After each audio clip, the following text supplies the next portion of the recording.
Well, good day, friends and kin, and I hope you're well. It's great to see you again. Today, for the reading of Sundee Service, I am going to read some passages from John O'Donohue's magnum opus, Anam. I know for a lot of our services, we've been reading from his, what I like to call his Book of Common Prayer. But I kind of wanted to go back to the his foundational text, where he outlines a lot of his spiritual insights and perspectives. Um, Anam has been an inspiration to many people for many years. So I think what we're going to start doing is on Sundee Service, minus the sirens, um, we're going to start doing a read through of Anam. And of course, it's probably going to take quite a while to get through it. And I don't know that we'll read every paragraph of every page, but we'll we'll start to focus on it a little bit and see how it goes, see how it progresses. So we're going to start with the prologue, and I'm not going to read all of it, but I'm going to read what I like to call the hook, and because the hook is the first part of his prologue, where he sort of gives you an idea of the overarching theme you're going to be dealing with in this book, or at least posing a few ideas that make you want to walk down the path a little bit farther. And then from there, he starts to give an overview of what each chapter is going to present. And we're not going to go into all that. We'll look at the chapters ourselves and let them speak for themselves. So starting off with the prologue.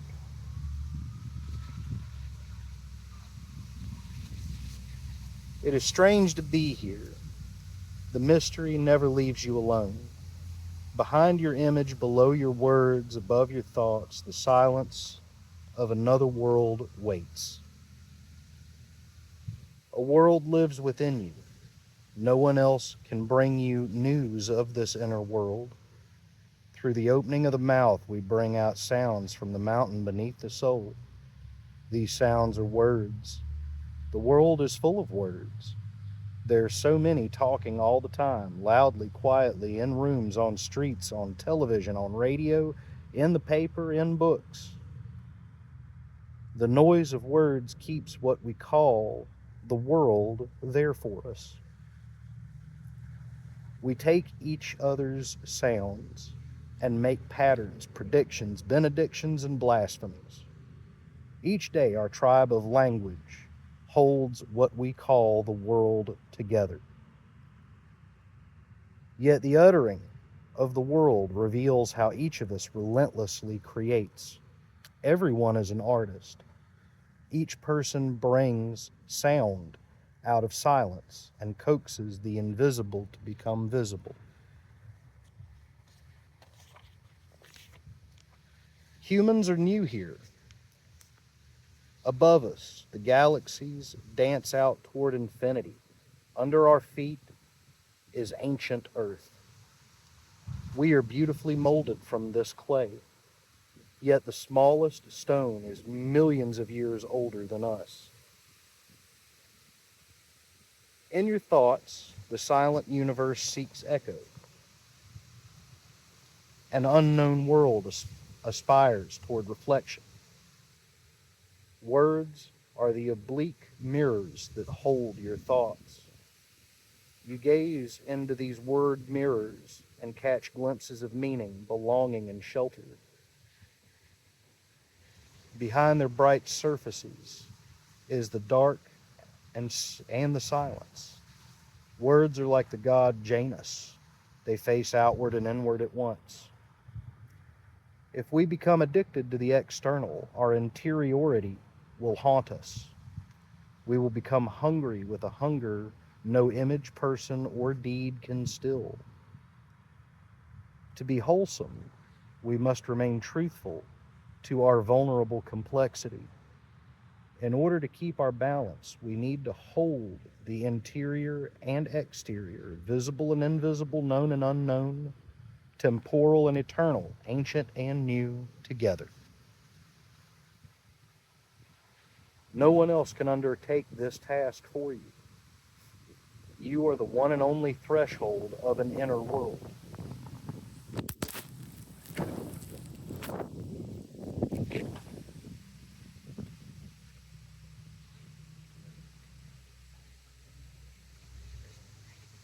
You are the one and only threshold of an inner world.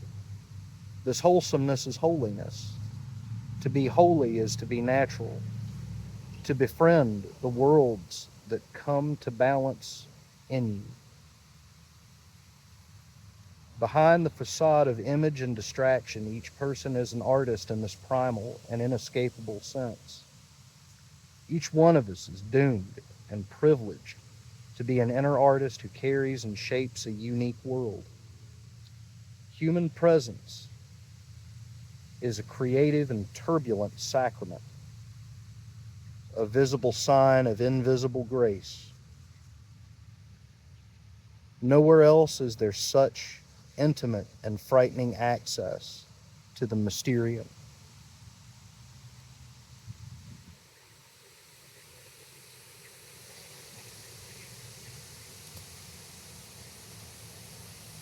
Friendship is the sweet grace that liberates us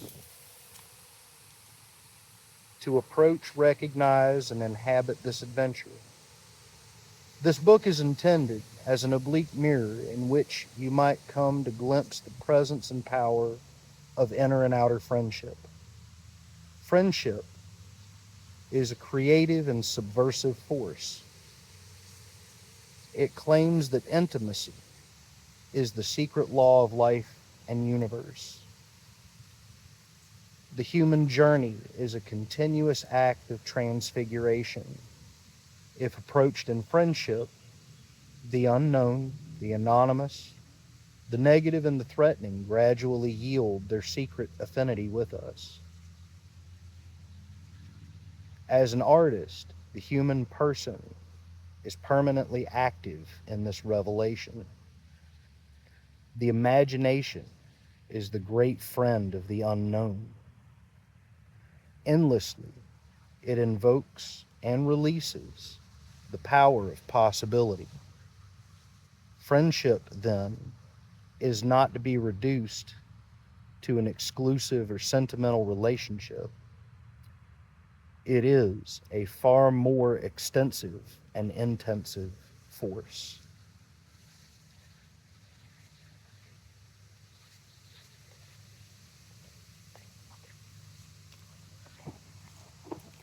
There's a lot that one can unpack there, as we'll find all throughout that book. That will continually be the case. Those words, when I read them initially, there were certain ideas that I latched onto there that helped me kind of make sense of my own internal workings. And I think that's what John O'Donohue was aiming for in everything he wrote, was assisting us in our internal dialogue, helping us understand our own words and what they are communicating from those inner realities. And as we progress through the book, we're going to see more and more examples of what it means to be a companion to ourselves and our own experience. In some of the chapters that lay ahead, I almost get the impression that John thinks that our experience is almost like a whole other person. Our experiences are something that follows us through life, like a walking library that holds our hand and is there with us through everything we do in life and everything that's done to us.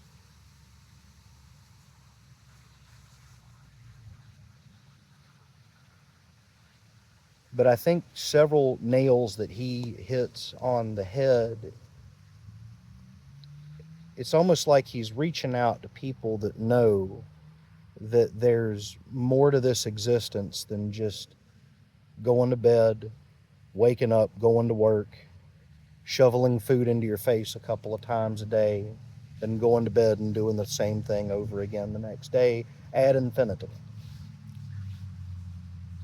And a lot of times, people that start to question what there is beyond that are usually ridiculed and exiled, ignored, belittled, in some cases, even lashed out at. But for those of us that know there is a deeper substance to the experience of life, he offers an affirmation that we're not crazy and that what we are can be summed up in the idea that we are just spiritual people, and we want to experience the deeper reality beyond the daily routine and form a friendship with it, with that deeper reality. And so in that sense, we're not just forming a true friendship with our own internal selves, but through forming that friendship with our own internal selves, our deeper selves, we're forming a friendship with that deeper reality that we know is just beneath the surface of everything around us.